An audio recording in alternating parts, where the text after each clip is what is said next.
Your neighbor tells you about the unstable man in the cul-de-sac who claims to have been abducted by aliens. And then there's the woman in town who claims to see Bigfoot all the time. Your boss, who you greatly admire, confides in you that he has started speaking with his wife daily when he gets home from work. She died 8 years ago. It's hard to believe this stuff, and you write these stories off as overactive imaginations. Are these people seeking attention, or are they a bit unstable? No matter what you think, if you're like me, you walk away wondering, what if that was true? The What If It's True podcast features stories by ordinary people like you and me. Something has happened to them, something so strange they are in agony unless they tell others. My name is Cameron Buckner, and the What If It's True podcast is available at whatifitstruepodcast.com and on all available podcast apps.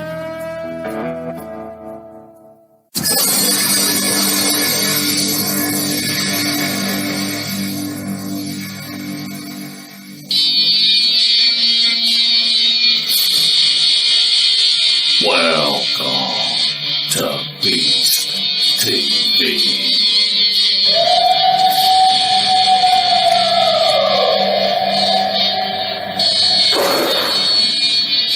What was that?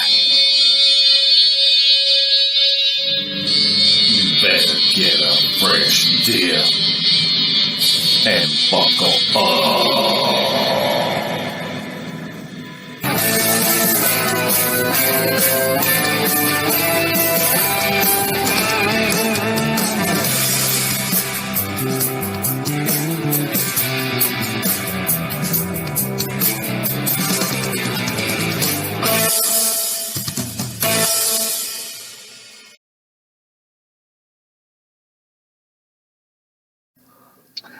Well, I was coming in late in my research area. This would be out of the Hunt and Delta County areas.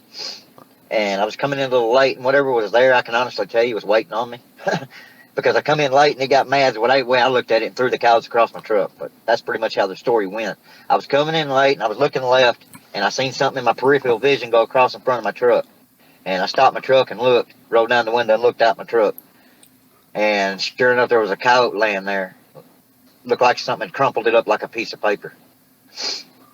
And I took a picture, got out of my truck, did a quick video, and 5 days later, again, I didn't see anything or hear anything.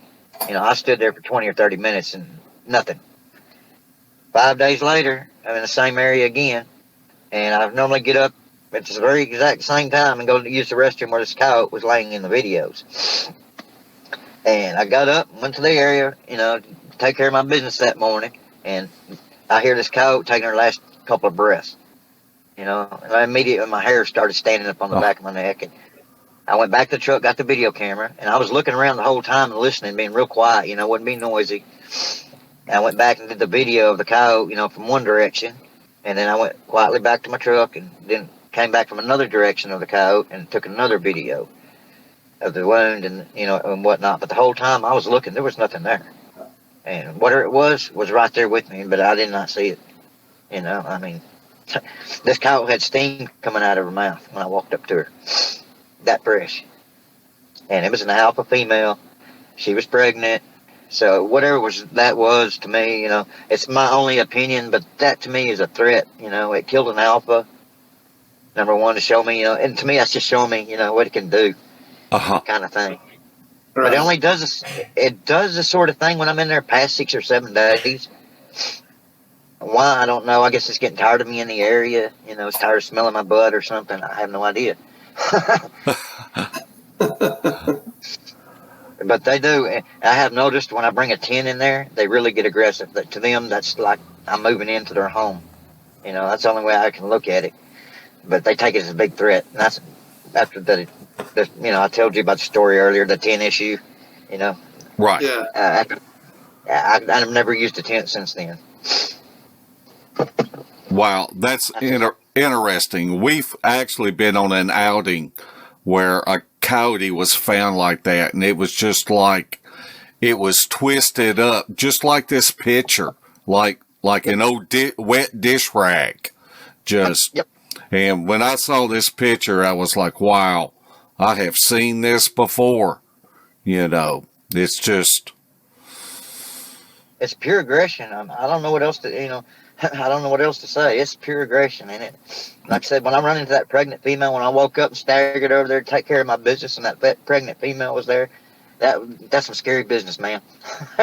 yeah. Ugh. I mean, I know how.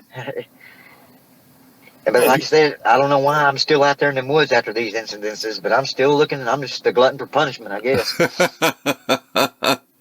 Jeremy, have you found any decapitated animals that have not been eaten while you're out? I have found a decapitated pig in that same instance. When the coyote was thrown across backwards in front of my vehicle, when I was doing the video, I did find a dead hog that had her head removed. And it was just a skeleton, but her skin was rolled back. And there's no animals in East Texas that roll the skin back. Right. When they kill them, a bear's the only thing that does that I know of. But it was no bear. There was no teeth marks on there. It was done by hand. Right. Not human hand, but hand. The audience wants to hear about the tent issue. So tell the tent story if you don't mind. Well, this is. I see you grinning over there. Just our cat. Well, we was about 15 or 16, and we was out there doing we was out there for about 4 days at this point, and we had a tent, just a little Boy Scout tent. And it was actually one of them Coleman red and white tents out of Walmart, one of them $20 cheap tents, 4-man tent. Well, that evening we was getting pretty tired, and we cooked fish and whatnot, and ate that, and a couple of woodpeckers and meadowlarks, what we could find, scavenged. And ate that with some green onions, and I still remember that night like it was yesterday. We crawled in the tent, and I was sound asleep, and my buddy Wesley Wayne Wiggins, he's passed away now. He squeezed my left arm. Well, that's the way we did it in the woods. We didn't talk. He just squeezed my arm, and I woke up, and he was doing some weird hand signal. I figured out what he was doing, and I reached up and grabbed my face, and I thought it was dew. I was like, wait a minute, I'm in a tent. It shouldn't be doing on me. I started coming to at that point, and he's like, he's steadily pointing over to my right, and I'm looking, and I don't see anything. And then he pointed to his ear, and I was like, oh. And so I kind of stuck my head out the tent and looked right. And when I did, I could see a shadowy figure, probably 10 feet from me. But it was 4 foot across up top, and it was near at the waist. It was probably 36 at the waist. But it was huge, and it was backing up into the woods. I couldn't actually see any detail, like I said, whether it had a neck, a muzzle, or any of that. But what I could see was muscle, and it was big. The last thing I remember seeing when it went in there was the back of its heel, the back of its foot. Uh-huh. The last thing it went in, I just followed it down, like that, because I was just stunned, what I was seeing. And then me and my buddy, we just gave each other that every man for himself look. We headed for the hills. But I had my glasses off. I'll tell everybody that. I had my glasses off that night. They were in that little side pouch you put in your tent. And I left them in there when I left. I didn't even go to look for them. I went home, I got an astigmatism, so I knew what I was looking at 10 feet, though. I'm not that blind. Yeah. So you said there's a heavy dew on the tent? Yeah, it was no heavy dew, no. It smelled like I don't know why I was using anything but French word for it, but it was pretty rough. Yeah. It smelled like pure butt. It did. And that's the only thing I always recognize this thing as being close to an ape or whatnot, because the things that it does, the comical crap that it does. Right. You ever been peed on before, Larry? Not that I know of. Not by a booger, huh? This was strange too, because it wasn't like a pure, full out urine stream. It was just like a misting. I don't even know how to explain it. Like somebody sticking their tongue out, etching, going, and you get a spray off of that. That's what got me. I got 15% battery remaining, and this battery was fully charged when I got in this vehicle. Okay. You gotta understand, I live next to a cemetery too, so I can't catch a break. Okay, cool. Okay, let's get as much questions in before his phone dies. All right. Lori wants to know if you ever researched around the Sulphur River or seen any structures around there. If you have. Yeah, these areas that I was just explaining to you is the areas that I grew up in. Is the Sulphur River. There's three Sulphur River, actually, yeah, three Sulphur Rivers. The Red River, the South Sulphur, North Sulphur, and Middle Sulphur. And all three of them come together north of Paris. So, any Bigfoot researcher is putting two and two together right now. You see all this going northeast, There you go. You done good giving it away. All right. Keep giving it away. CD Squatcher just made a comment about microwaves cooked from the inside out. You think you could have been struck with microwaves. But I have no idea, honestly. And do microwaves and infrasound have similar wavelengths? Whew, That's over my head. Yeah, that's above our pay scale. We need Coombo's the only one I've ever heard talk about infrasound that really explained it well. I'm not going to say I'm not going to say I'm no expert on it, but no, they don't have the same weights, the same waves and frequencies. They're different. They are different, and I really don't understand it either. It's something kind of new to me. Like I said, I'm a woodsman, not much of a technical geeko. I totally understand that. That's the way I am.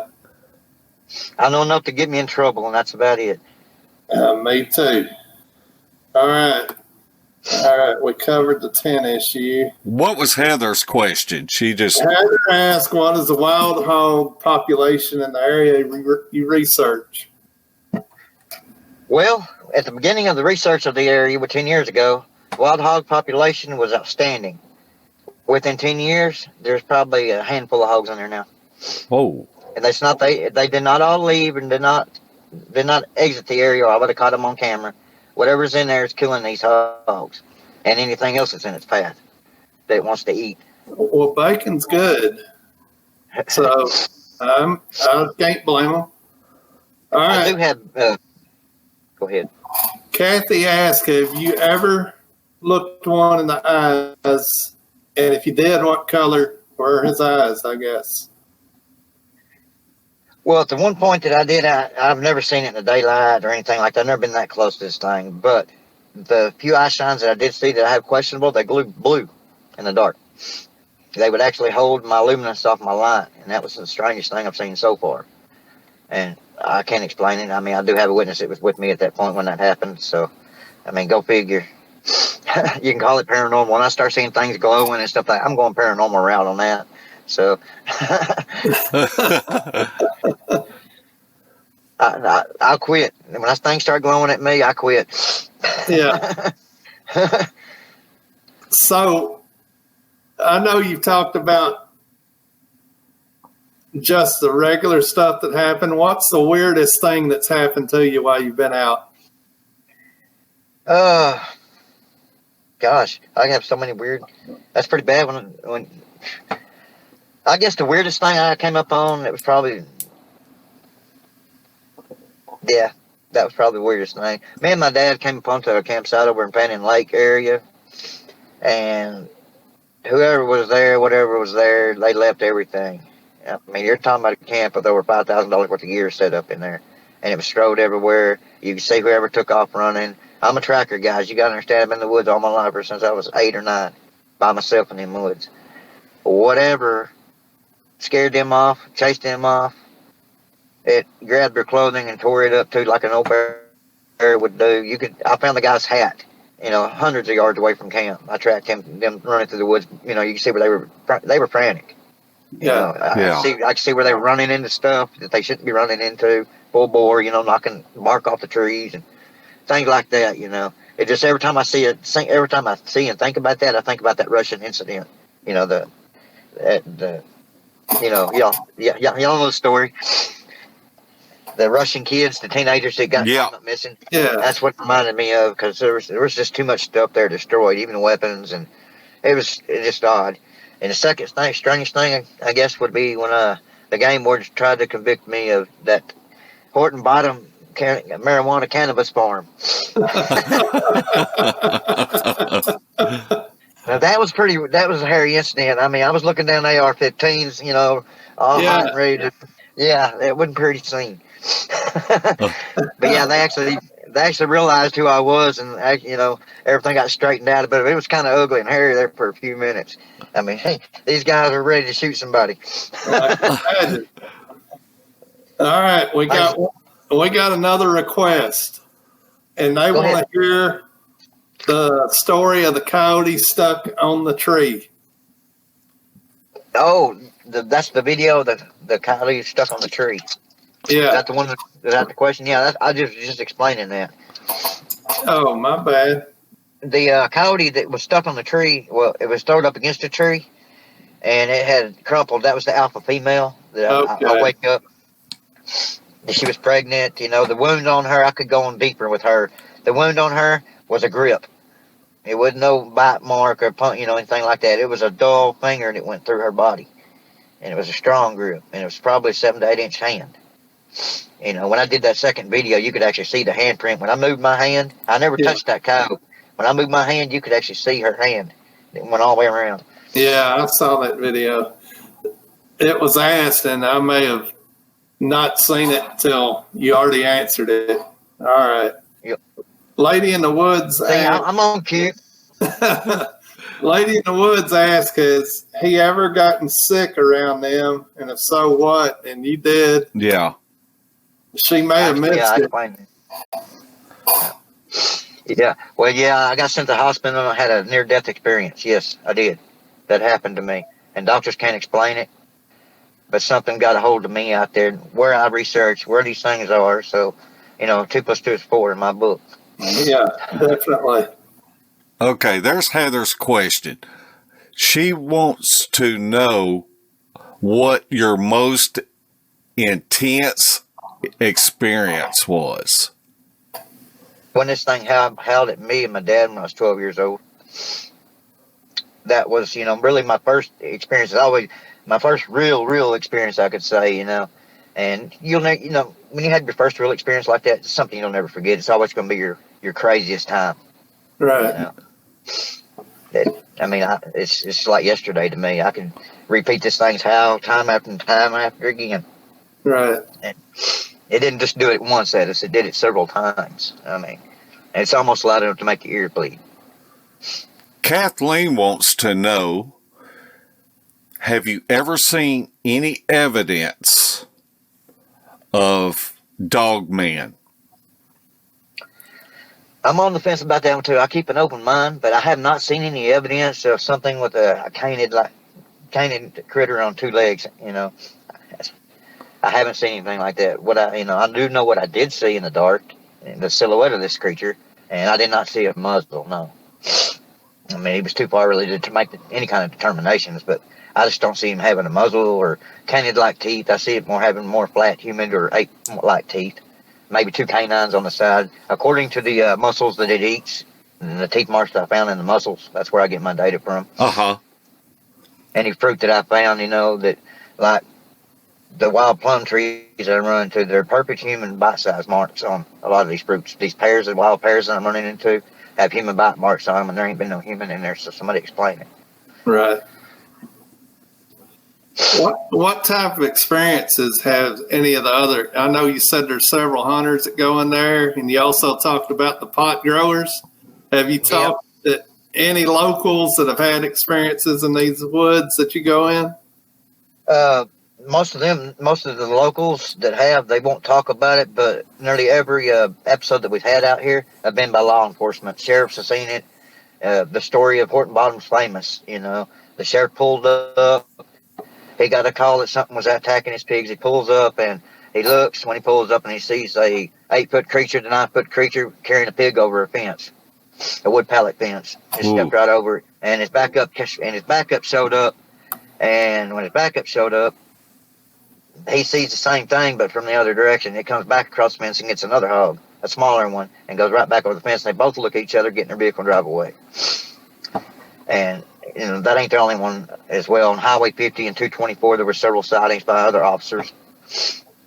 And there's several Air Force men over there in Horton Bottom have had.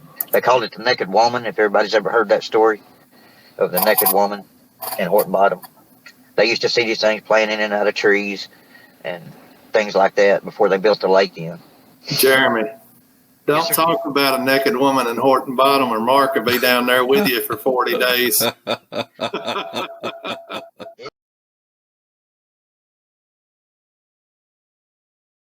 You talked about the evolution of the Olympic project. I know you started out with camera traps, and it's been known about the nesting site. Can you talk a little bit about the nesting site?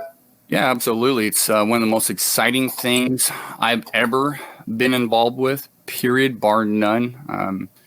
Backtrack just a little bit. The Olympic project is basically, like I say, collecting data. We have a lot of equipment in our hands, and we all have our different areas of expertise or interest. I'm the guy who likes to go out and collect data. I like to go remote backpacking, camping, putting up audio, therming.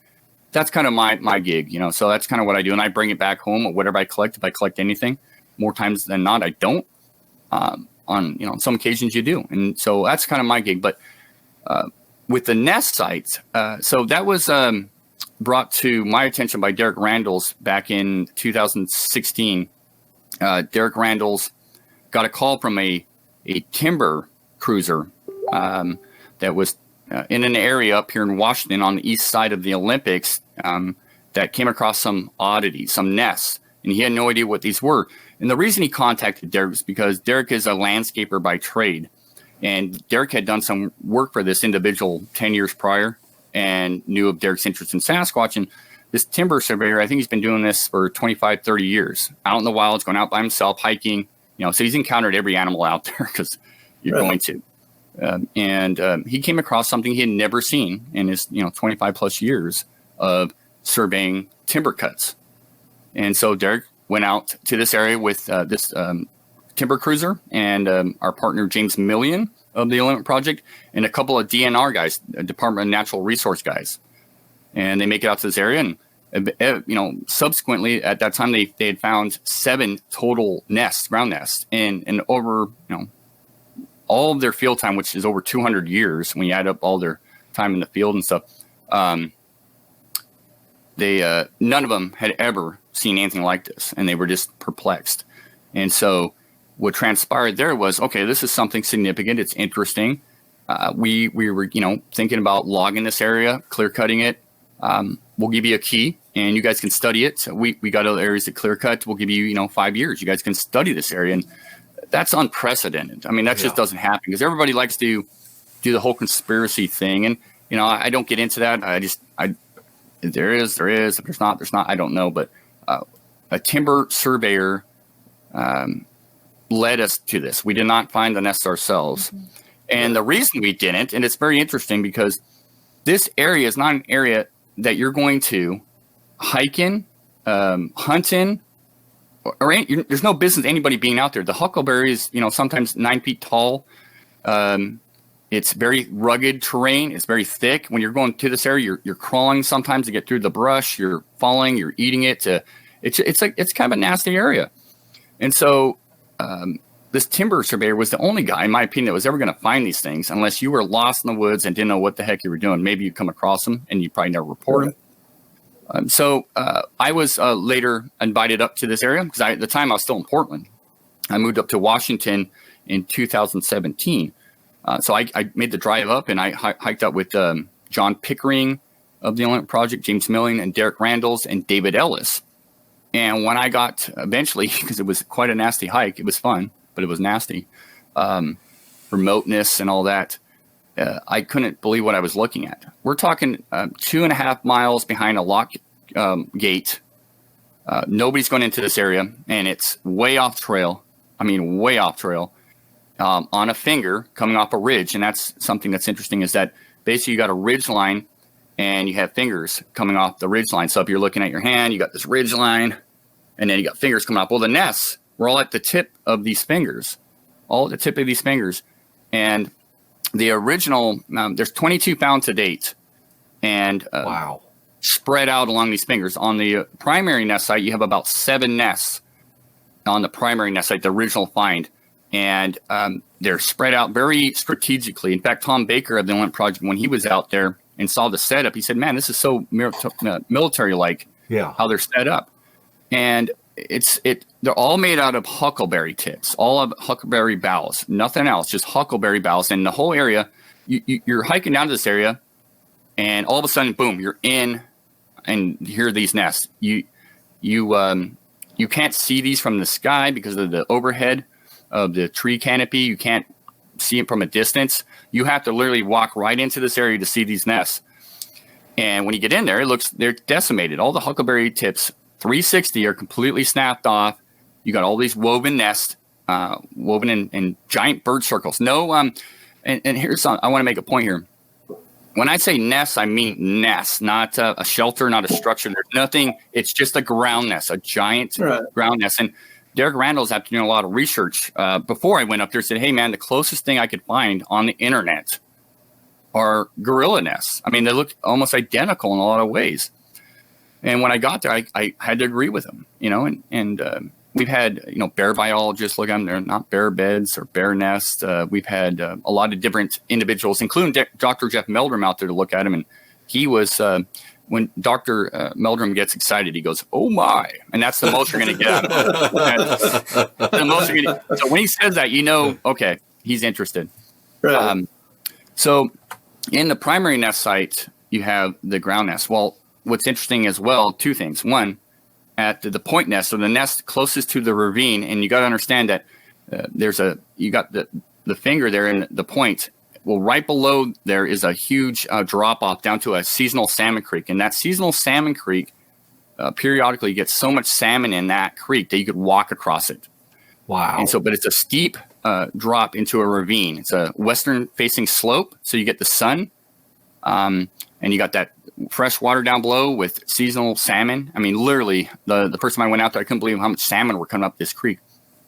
And you got all the huckleberry that were ripe. I mean, there's a lot of nutrients, a lot of food sources out there. But what was interesting at the point nest, the nest closest to that ravine, that drop off, were two rocks. I think I sent you guys some pictures, but there was two rocks that had score marks on them. They were the only rocks above the ground at that time. And when you picked up these two rocks at that point nest, which were directly next to the nest, and lifted them up, James Milling found them. They had obviously been smacked together at some point in time. They obviously score marks on them. So that was really, really interesting to me, given my history. That really stuck out to me. And then the other thing that really captivated me, that really sent this home for me, that this was something really special, was that there was an actual nest built in a bush, 2.5 feet off the ground, that mirrored the ground nest. It wasn't, nothing could have laid in it. The huckleberry would not have supported it, but it was like a practice nest. And that's actually what Derek had told me when we were looking at it. He said, after doing more research, that's how the mama gorilla teaches her young or whatever to build nests. They do practice nests. And that's exactly what it looked like. It looked like a practice nest made out of huckleberry tips. And this huckleberry, the ground nest, they weren't just like, it wasn't just like the huckleberry was thrown on the ground. It was formulated, it was strategically formulated in a circle. And some of the snaps, huckleberries are very, when it's in its prime or it's super hard to snap. Some of those snaps, I'm a very strong guy. Derek Randall's is a very strong guy. We couldn't snap that stuff. And anywhere from, a 1/4 inch to, of course, we can snap a 1/4 inch, but some of the thicker stuff that was, 1.5 inches to 2 inches, good luck. And it was snapped and built into the nest. And you could see in the area where some of these branches had been taken, some as far as 25 feet away, to be brought to the nest and then built. And the nest ranged from anywhere from about 3 feet across till 8.5 feet across, massive, over a foot in depth of huckleberry branches. I mean, really built up wall. Very mattress-like. I mean, I have laid in one, and I got in some trouble for that. People were like, "Oh, you're contaminating it." Well, we got 22 nests, and some of them to this day we've not even touched it, so we can maybe get some more samples, even though they're degrading fast. So the nests were they're absolutely amazing given the location, where they're at, how far they're out, where they're at, how they were formulated, the rocks. We have collected hair I spent hours collecting hair from those nests, and Dr. Meldrum in his lab had his students and himself look at it. He's concluded that it's primate hair, non-human primate hair. And Cindy Dosen of Homini Enigma out of BC, British Columbia. She's looked at it visually underneath a microscope, and it matches other possible, unknown hairs collected from other places like California and Washington and Oregon, and it fits primate hair. It's got that. One of the interesting things about the hair is that the hair, the characteristic that really makes it stand out is that it lacks a medulla. There, if you think of a pencil, the medulla would be the lead inside that. It lacks that, and that's what all these hairs found from different areas of interest. They all lack the medulla. The hair doesn't match anything known in the area. It doesn't match bear, elk, deer, any of that stuff. And we did get known animals I found raccoon hair. I found, every other critter hair in those nests, because you're in the forest, hair drops, it's going to be found. One other thing of interest, originally there was a anomaly up in a tree, and to date we found 2 of them, but this anomaly looked like a giant nest in a tree, 90 some odd feet off the ground. We thought, shoot, could this be a tree nest? Well, Derek Randall's paid a professional climber, to go climb up this tree and get a sample. Well, he brought a sample down and he described it, and he brought pictures and video and all that. Well, it turned out to be a thing called witch's broom, or excuse me, can't think of the name now, drawing a blank. Witch's broom, I'm correct. Witch's broom, which is just a fungal growth. A couple of funny things about that is that, the only 2, we found 2 of them, and one's in another area, another finger. We found 2 of them, and this witch's broom is, they're directly above the nest site. Well, they had burrows going through them. At least the one that the logger climbed up and found and looked at. They had burrows going through them, and so something had been going in and out of there. They weren't nests. It's a fungal growth. Witch's broom's a fungal growth, but the only 2 found were in these nest areas. Well, he got us a sample. I collected some hair from one of them and sent it off to Cindy Dosen to visually analyze underneath the microscope, and she said, yeah, it's raccoon hair. I thought, well, that's interesting, because a couple of weeks prior, I had sent her hair, and there was some suspect hair in there, some interesting hair. Well, she also found raccoon hair in the nest, but it was dead at the time. It was post-mortem. So there was a dead raccoon in one of those nests at one point. So I thought, well, you got the salmon down below. You got the huckleberries, the salmon berries, the salal berries, the Oregon grape, the ungulates in this area, the mushrooms, all that stuff. And you park your butt right here, and there's raccoons living up in these anomalies. They got to come down at some time, protein snacks. So yeah, I thought that was really interesting. True. So since the discovery of these nests, has there been any noted activity in that area since then, or has it pretty well died off? Well, we did stick a camera. We stuck a few cameras out there. We didn't get anything. I really never expected to. I thought whatever had made these nests had moved on. Right. And so I didn't expect to have any activity. Though Derek Randall's and his wife were driving down the logging roads to this area, and they had parked. Derek had to take a phone call. He was trying to stay in cell phone range, and his wife Tori saw a large tree being shaken, and Derek looked up, and sure enough, he saw it too, and he thought, "Man, that's like it looks like some sort of excavator's pushing this tree around. It's just whipping back and forth." Then he saw a blondish figure, take off from there rather quickly. Well, they drive down or check it out, and he's looking at the tree going, and he tries to shake it. He can't shake it, and this thing was whipping like 90 degrees. Right. And when he stood down there, he realized that whatever was shaking that tree had to be pretty dang tall, taller than him. I think he said 7 feet at least, maybe it was 6 feet, 7 feet, because of the height of the salal and the huckleberry in this area. It had to be. So, and there was no claw marks on the tree, but there was like an impression there where something had grabbed onto it and shook it. So possibly with that, we have found impressions and tracks in an adjacent lake in this area, very close. When I moved up here in 2017, I was staying on a friend's property in Air Miles. It wasn't that far away from the nest site. I chose this spot because my buddy had told me about 2 loggers that had independently that didn't know each other had a sighting of what they would call a family unit of Sasquatch about 3 a.m. They would pull up to this logging gate, which was a stone's throw away from where I was staying. And, a couple of months apart, they both had seen like 4 different individuals walk around that area and take off. So I said, well, shoot, you got property out there. I'm going to stay there. And it's very close proximity to the nest site. Well, I was staying in a travel trailer and my truck waiting to move into my house in Washington. And so I stuck game cameras on my trailer, one on the back bumper and one on the top, next to the wheel well. And for weeks, I was getting deer. I was getting coyotes and raccoons, all the usual suspects. And then one morning, I'm laying in bed. My wife wakes me up. She goes, there's something messing with the cooler outside. And I went, oh, shoot. I left the cooler out there. It's probably a bear. So I get up. I look outside. The cooler's there. I didn't notice if it was shifted or not. It wasn't open. I thought, oh, okay, it took off. I told her, I'm going back to bed. I'm tired. And this is like 2 a.m, so I'm ready to go back to bed. I said, if it comes back, I'll shoo it off.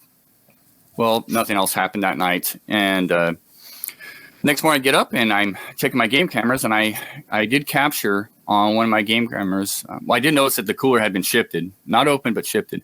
But on the game camera, when I checked the SD card, I got a bipedal figure walking right by that camera. Whoa. I checked the other camera, and something had triggered it just prior to whatever I captured on the other bumper. It was like 3.5 feet off the ground where my camera was placed on my travel trailer.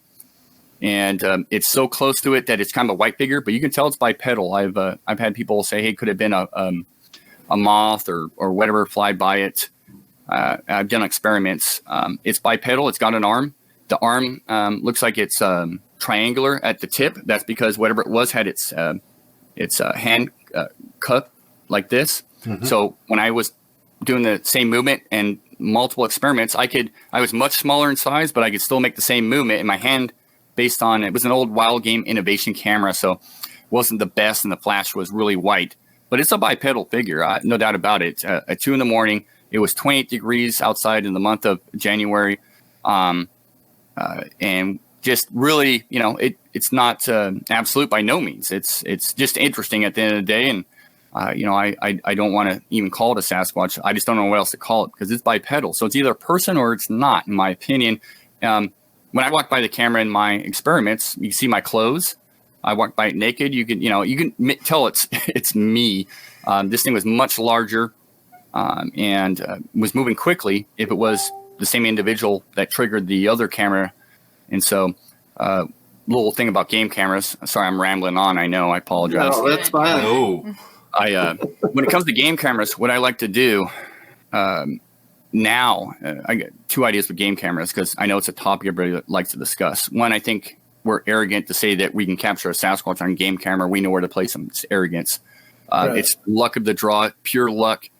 And, if you're lucky, I've seen some really good trail camera photos and videos over the years. People are just get lucky, but it's so difficult. I'll never give up using game cameras, not to prove it, just to know I'm doing something right if I do get something. Mm-hmm. Well, I think possibly putting that game camera on my trailer and making it look like a piece of my housing. Humans are very predictable. When you go place a game camera in the woods, it's going to stick out. It's going to look funky. You place it on your vehicle, your tent, your whatever. I think it may, if you're in the right place at the right time, it may not recognize that or not understand what it is, or it's just another shiny object on whatever. So I think that's maybe what happened there. The other thing about trail cameras is if you look at historical reports and sightings where somebody's walking along a river or a creek and a Sasquatch is in the water or by the water, or somebody's fishing, and those two parties come together and they're both shocked, like, oh, shoot, there's a human, or, oh, shoot, there's a Sasquatch. I place a lot of my cameras now along creek beds and rivers because they mask scent, they mask sound, and everything's got to come down to the water. It makes the most sense to me. I don't focus it on the water because you'll need to get 1,000 shots of moving water and everything coming down there. I focus it parallel to that with the hopes that maybe I'll get lucky, And then when I'm camping, whatever, I will place a trail camera sometimes, not all the time, but if I do on my tent or on my being, so that it doesn't stand out. It's actually a part of the human element. Like I said, we're very predictable, and I like to be predictable because I think that's something possibly Sasquatch could understand and not be weirded out by. That's a great observation. I'm just in awe sitting here listening to your knowledge. Just ideas, not knowledge, just ideas. That's how it starts. You guys know about as much as I do as well, so. Well, that's the beauty of it, sharing ideas. Yeah. Exactly. Yeah, that's what it's all Because about. sooner or later, we'll stumble across something that works more than once out of 1,000 times. Exactly. Yeah. You know, we were Mark and I were talking the other night. You know, the more you know, you find out the less you know, and it's true. I mean, you know, I just the other day I was out hiking with Derek Randalls, and we're, you know, one of the things we're trying to do right now is find more nests. We want we did have some eDNA, environmental DNA, done on the nest. We collected soil samples. Dr. Meldrum came out and collected samples, and one of the things he knows was that the nest, there were sticks, actually, huckleberry boughs pushed into the ground, and then the nests were formulated around those boughs. So it wasn't just like, oh, make a nest. Something with a thosable plum, in my opinion, and in Dr. Meldrum's opinion, something with a opposable thumb had to make those nests. I mean, that's we all believe that for sure. But they also had pushed, which he had noticed once we deconstructed a nest, that something had pushed huckleberry boughs in, and the nest was formulated around that. Well, that was one observation. We also collected eDNA, and he collected hair samples as well. We did have some tests done, a lot of known animals, and then there was human. You could say the problem with those samples were they were actually left in the freezer too long. Unfortunately, and by the time actually Dr. Distel got a hold of them, they were degraded. So are they human contamination, or which we collected them very thoroughly, the whole 9 masks, gloves, and all that, or you know, I mean, mitochondrial speaking, you know, they should come back as human. I believe Sasquatch, you know, chimpanzees are what, 99.9, 98.5% human. Yeah, so Sasquatch, in my opinion, should be even closer. So unless you get down to, like, say, like the nuclear acid, and really look at the genomic makeup there, it's going to come back human. It's got to look closer. Now, I'm not saying there's any wrongdoing there. What we're trying to do now, basically, is find more nests, newer nests. We want to replicate that find and get newer samples. And you know, we're gonna do that. I know we're gonna find more nests. In fact, like I was just saying before I got derailed there, Derek Randalls and I went out and we're looking for, you know, as we do all the time, new nests. We went to an adjacent ravine, an area that Derek had been looking at that we hadn't searched yet, and we possibly have found just literally the other day. We were out hiking. It was snowing and raining and whatnot, but it was a great hike, tough, but possibly found old nests. I mean, considerably older. I don't know if it'd be worth sampling from, but for us, we found, you know, 4, 5, 6, 7 possibly old nests. And when you walk by them, if you were a human to walk by these, or a timber cruiser, you just walk right by them. We kind of know what we're looking for, we believe, and they matched same setup. You know, deep ravine, salmon-bearing creek, tall, thick huckleberry, thick overhead canopy, fingers. It had all the same characteristics, but these nests were much older. You know, probably 2 to 3 years older than the original nest site. And so that's our goal. But you know, we do believe just the other day, and we've been looking for a couple of years now, we think we may have found some older nests. And now it gets us a little bit excited because we think we're on the right track to finding more and figuring out exactly what made these nests. It's something I think academia, science should be excited about, because it's unknown behavior up here, regardless if it's Sasquatch, it's still unknown behavior. Mm-hmm. Right. That's pretty exciting. You know, I mean, I'm excited. I mean, I got my ideas as to what made these nests. I really do, based on not just a few things, the whole gamut, the whole picture here. And with the nest, you know, I do believe that it possibly was Sasquatch. You know, I can't say that. I didn't see a Sasquatch make a nest, but something with an opposable thumb, in my opinion, made those nests. There were impressions found originally on the slope that were very interesting. And just the whole makeup, I believe that is possibly was maybe some sort of nursery or birthing area. You know, if I was to guess as to why, I'm not a proponent that Sasquatch goes around making nests all the time. Right. You know, if there's anything like, say they give birth to anything like an orangutan, which is every 6 to 8 years, maybe you'll start finding nests, you know, periodically in these remote areas. And I'm going to go off on another tangent. There have been other nests found throughout history. A lot of people don't know this. It's not as if this is a unique find, obviously, because there's so many. But what's really interesting is that there are other nests been found throughout history. In Robert Alley's book, Raincoat Sasquatch, there was a nest found up in Alaska that matches very close. Different material, but very close. There's been nests found in Washington and Oregon and California in the Klamath area. There was, and a lot of people don't know this. This is an interesting fact. If you're a proponent that the Patterson-Gimlin film is real, Daniel Perez, that does Bigfoot Times, or monthly magazine or a newsletter, he interviewed a guy by the name of Lyle Lafferty, and Lyle Lafferty was a timber cruiser in 1967 in the Bluff Creek area. Well, he came across a nest in an area called Scorpion Creek, which feeds into Bluff Creek. Well, in 1967, obviously the Patterson-Gimlin film was filmed, and there was a female there, which obviously she had large breasts. She may have given birth or was about to give birth. I don't know, but he found a large nest in this area and impressions. So there was a nest found in 1967. So that, I mean, when I started looking into the whole nest thing, if this was a possibility, I started finding that the people that find these nests are always, for the most part, timber cruisers or somebody involved in timber management, because a lot of these lands are private. A lot of them are areas where people have no business going. They wouldn't go into, but these guys have a job to do, and so they have to go into these areas. And every once in a while, they stumble across this stuff, fresh stuff. Because I think if they're in a dilapidated state, you're going to pass it off as whatever. But so there is precedence for nests being discovered over the years.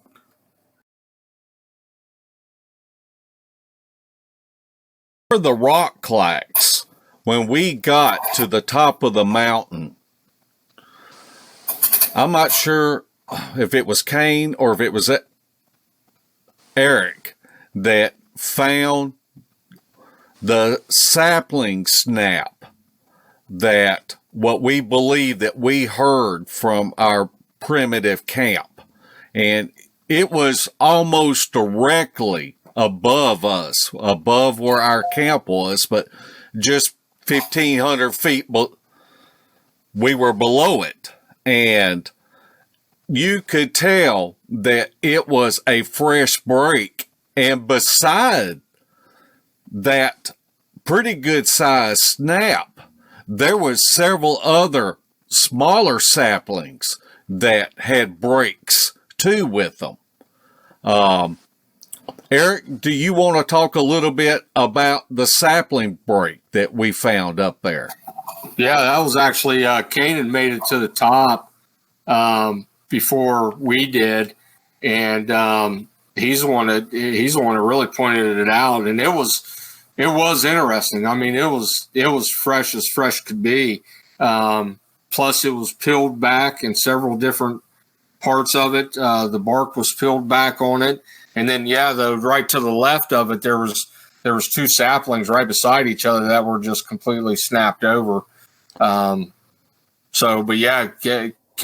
was the first one up there and noticed it. But yeah, if you was to spin around, if we would have done a little more diligence and lined up, I'm sure that would be directly over top of where we were camping. Yeah, I remember looking at my GPS, and it was a straight line from that break right down to our primitive camp. It was just a straight line. I went on down the mountain back towards our camp, following that straight line, looking, but y'all went and y'all paralleled that ridge on top of the mountain and had a couple of interesting things to happen. There was some tree knocks and rock clacks, and Kain heard some grunts. If y'all would talk about that a little bit.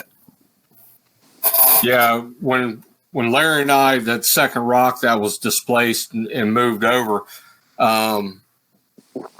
I knew the timing of it, like Larry said, the dry spot of where the rock was laying and all the rain that we had had.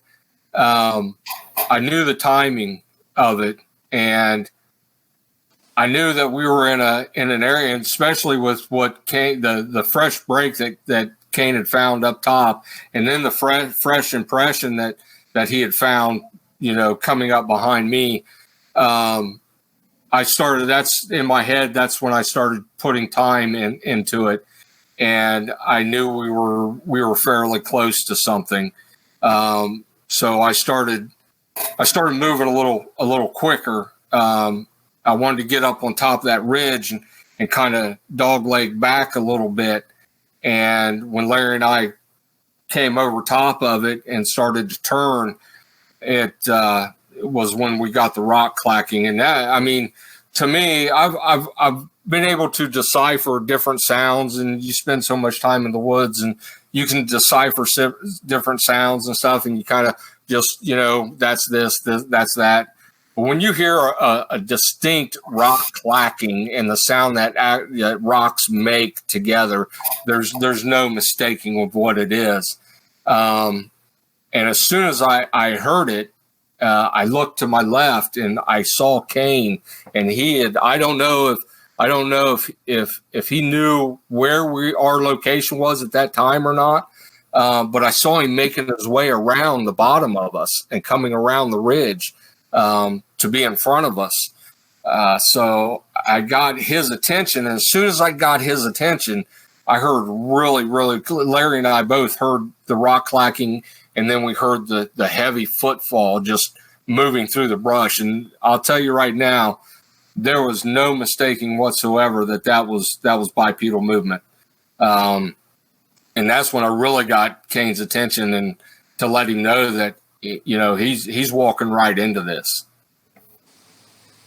Kain, what was going through your mind during all of this? Well, at the time, I was quite a distance away. I was lower. If they're at 1,500 foot elevation, I was probably at maybe 1,300 or 1,200 foot below them, working my way around the mountain. So I didn't hear the rock clacking, but Eric and I, usually try to keep an idea of where each other are at. So he got my attention, and we don't yell. We don't, he doesn't tell me. We have signals.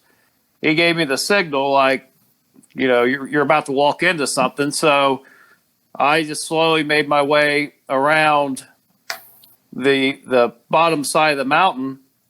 And then, of course, I had got my GoPro and, turned it on. I got my my video on my phone ready, and I just slowly started making my way around where they were kind of directing me, right towards this, where they were hearing this noise.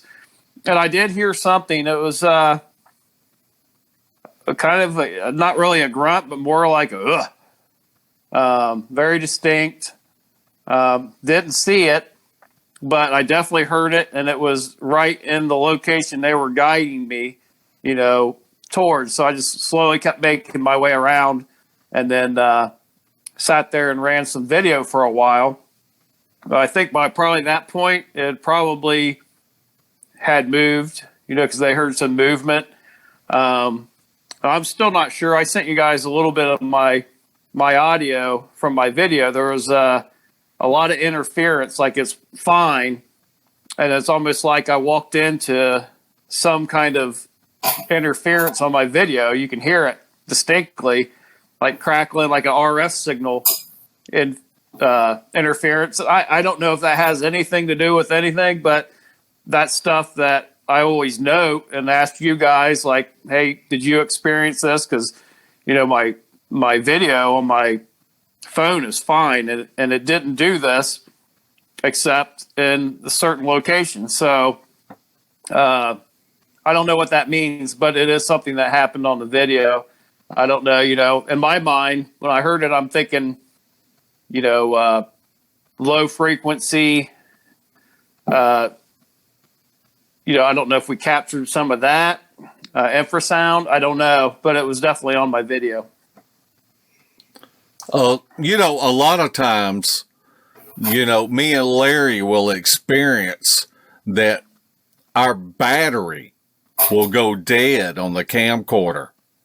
And then we'll check it 30 minutes later, and our battery is back to where it should have been. I mean, there's no way that the battery should have died that quick. These batteries will last a couple hours, and you've only done 15 minutes of footage, and all of a sudden it just goes dead.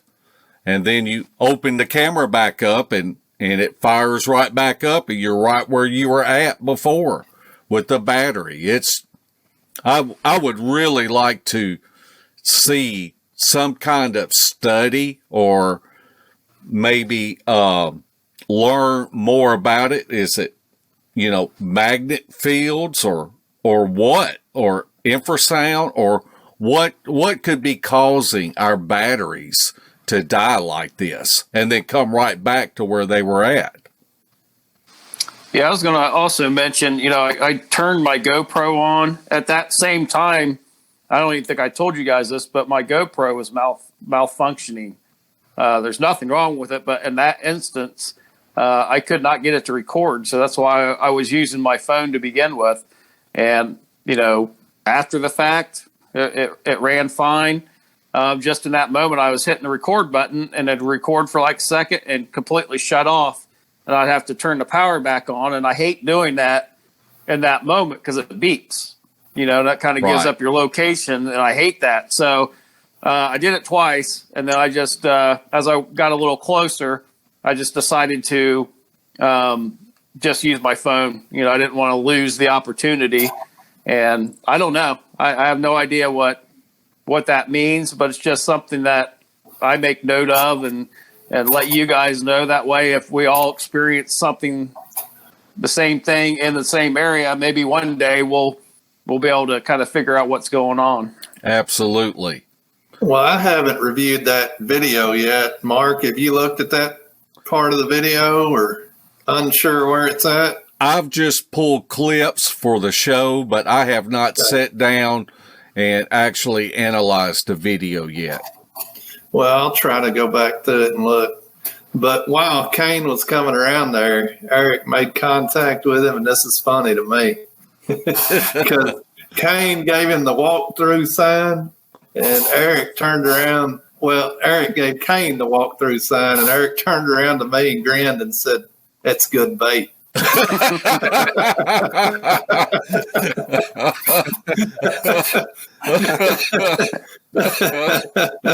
Right. But at that time, I knew how close we were, so I didn't want to push too hard, and Kain knows this, too, that when we have something like this happen, especially when we're camping out like we were, you don't. Well, I don't want to say you don't. It's what we do. We don't push at that point. We don't want to push them out even farther. So we back out. We back out of that area in hopes that their curiosity gets the best of them, and they kind of follow us back to our camping location. Eric, why don't you talk a little bit about what goes through our minds when we are basically 25 miles away from having a cell phone signal, and how we have to protect each other and have faith and trust in each other. Because if something does go bad and go down, all we have is each other out there. There's no picking up the phone and calling 911. Yeah, you're exactly right. And that's what it is. It boils down to, the guys that are with you and trusting them 100%, literally with your life. being that far in, you put yourself in a mindset that, you know, this is real. These are real creatures, and that's what it is. It's an animal. At the end of the day, it's an animal, and it lives out in the wild, and they're unpredictable. You know, they are very curious in nature, but they are an animal. And you have to realize that you're not going to sit down and pick daisies with it, and you know, and stuff like that. That's not going to happen. So you have to trust the guys that you're with, and your head's always on a swivel. You know, your head's always pivoting. You always have constant awareness of where your partners are. You know, even though we branch off from time to time, like Kain mentioned earlier, you always have a good idea in the vicinity of where they are. And it's just, it's really, all your senses are heightened when you're out there, whether it's day or night. You know, it doesn't matter if it's day or night, but your senses are more heightened out there, you know, and you're really starting to pay attention to a lot of everything that's going on around you. Because and I've said this before, you know, if something happens, if something breaks down and all hell breaks loose, you're most likely you're not coming out, you know, and you really do. I can't stress that enough, especially to the up and comings, you know, to the men and women, and you know that are just getting into this and really want to go out and bushwhack like we do, and do it the way that, you know, that they're seeing how we do it. You really have to put yourself in that mindset, you know, that this is real, man, and. But not only with creatures, anything could happen, man. The elevations that we climb, the inclines that we climb, one wrong move, one wrong slip, man, and yeah, you're not. It's going to be bad. It's going to be all bad. So you have to be able to put yourself in that mindset. That's true. One wrong slip, and you could slide 150 feet. Bouncing off everything in your way down there.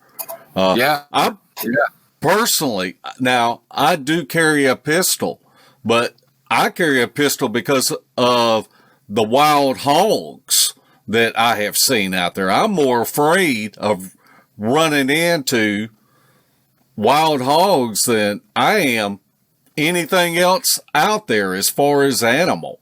Yeah, you're exactly right. When we're out together in the day and we're hiking, you know, I don't necessarily think of a Bigfoot bull rushing me at all. I think of the boar, the cat, you know, not necessarily the dog, but boar and cat, and maybe a rogue bear that's got a wild hair up his butt. You know, I don't think I've ever really thought.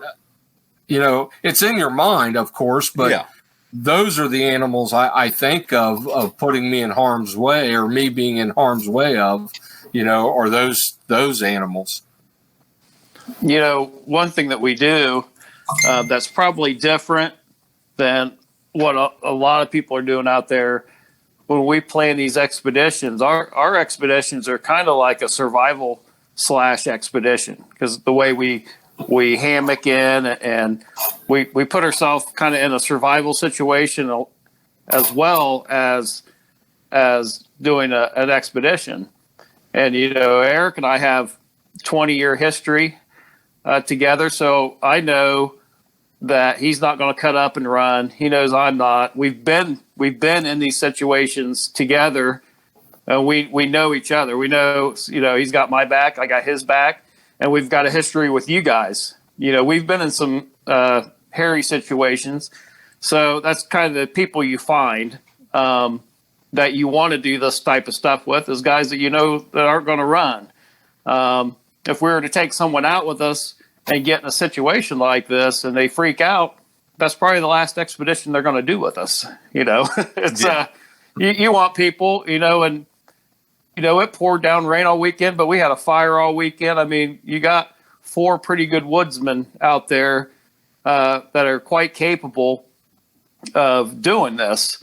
And with all of our knowledge combined, that's what I love about these. These are like adventures. It's not all just about finding Sasquatch. I mean, there's so much that goes into these trips, you know, the planning, how much food, how much water. You learn a lot about yourself, how far you can hike, you know. Hey, we made it to the top of the mountain. All those things. It's like an adventure. And on top of that, you know, we're putting ourselves in the same habitat where you can have an encounter. Absolutely. Larry, do you want to add anything to that? Well, I agree with everything Kain said there. That's used to, in the beginning, it was just more of a search for the creature. And now that's just part of the whole process, really and truly. It's a good time with good friends, and you're on an adventure, just like Kain said. And he talks about survival, and they may be surviving, but I take everything I need in my backpack, and they make fun of me. Somebody asked earlier if we eat MREs, and I'm thinking, no, I don't eat MREs.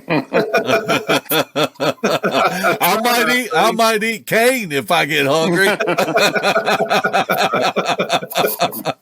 Well, it boils down to answer that question is every man for himself. So it depends on how well you want to eat. If you want to eat good, you got to pack it in. No one's going to pack it in for you. So that's true. It's you know, it really all comes down to weight. You know, that's like we're saying with Eric's water bladder, man, that's huge.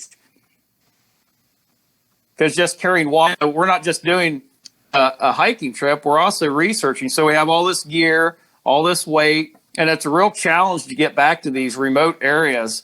And that's how we view it. I mean, I think every trip we all try something a little different, and we share, you know, like, yeah, this sucked, or, yeah, you know, this stuff wasn't too bad, or we're always trying new things to improve and lighten our load to be as proficient as we can when we're in those conditions. Especially when we're going up to higher elevations and you've got to climb, and, you know, there's a big difference if you've got a 70-pound pack or if you've got a 50-pound pack. But to kind of answer the MRE question, most of us, or all of us, we bring a lot of dehydrated food. And so we can use the water sources that we have around our camp to hydrate our food and to be able to eat pretty good, don't we, Larry? Oh, yeah. We and Eric are barely toting anything, and I'm clanging pans and everything else hanging off of my pack.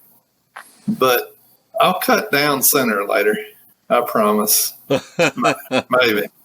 Well, you do carry a lot of gear. I mean, and I know our last winter trip, you saved my life because you had an extra sleeping bag. You know, I didn't even bring a sleeping bag. So I always appreciate what you're willing to pack in for the rest of us. Hey, no problem. Beast TV would like to welcome all of our new Facebook members. Be sure to check out our pictures and videos of possible evidence. And if you haven't checked out the Files tab, there is a wealth of information that you may find beneficial. If you would like to support Beast TV, check out our gear. We have coffee mugs, face masks, gaiters, shirts, and tank tops. The link is pinned at the top of the comment section. Everything is always marked down 20%. So come check out our junk.